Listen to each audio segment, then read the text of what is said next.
Nancy Ward, a Cherokee leader. Nancy Ward, whose Cherokee name was Nanyehi, was a Cherokee woman born around 1738. She was a member of the Wolf Clan, and her mother was Tame Doe. Her uncle was a great chief, Atakulakula. Nanyehi grew up to be a very important leader. When she was a teenager, she married a Cherokee man named Kingfisher. They had 2 children, Catherine and Five Killer. In 1755, during the Battle of Talowa, the Cherokee were fighting the Creek Nation in a war to control hunting grounds.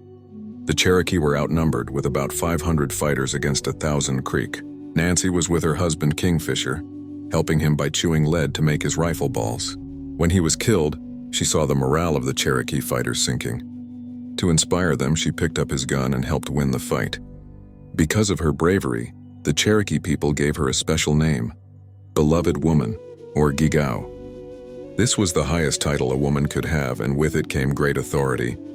As a woman with such power, she was a very unusual and intimidating figure to the colonial men she dealt with, who were not used to women in such high positions.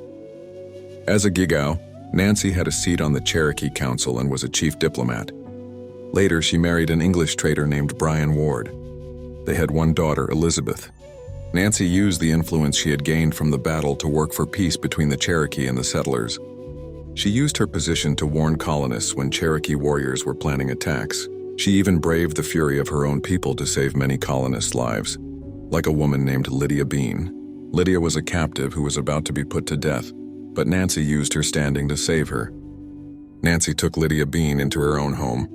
Lydia showed Nancy how to manage cattle and gave her knowledge of weaving cloth on a loom.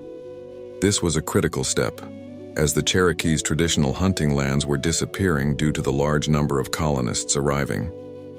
Nancy, understanding the value of these new ways, then taught these skills to her own people, which helped them have more food and make their own clothes for a changing world. Nancy continued to be a powerful voice for her people. At the Treaty of Holston in 1791 and the Treaty of Tellico in 1819, she spoke to American leaders, begging them to stop taking Cherokee land. In her final years, she became a healer for her people. She also took in and cared for orphans and ran a large inn and tavern, which made her a successful entrepreneur. She lived a long life. According to Cherokee tradition, as she neared her end, her spirit left her body to make a final journey. She returned to tell her family about the beautiful land she had seen before passing away peacefully around 1822. It is said that for a long time after, a single feather could be seen floating around her grave, a sign that her spirit was still watching over her people. She is believed to be buried on a hill overlooking the Ocoee River in Tennessee, where she lived her final years.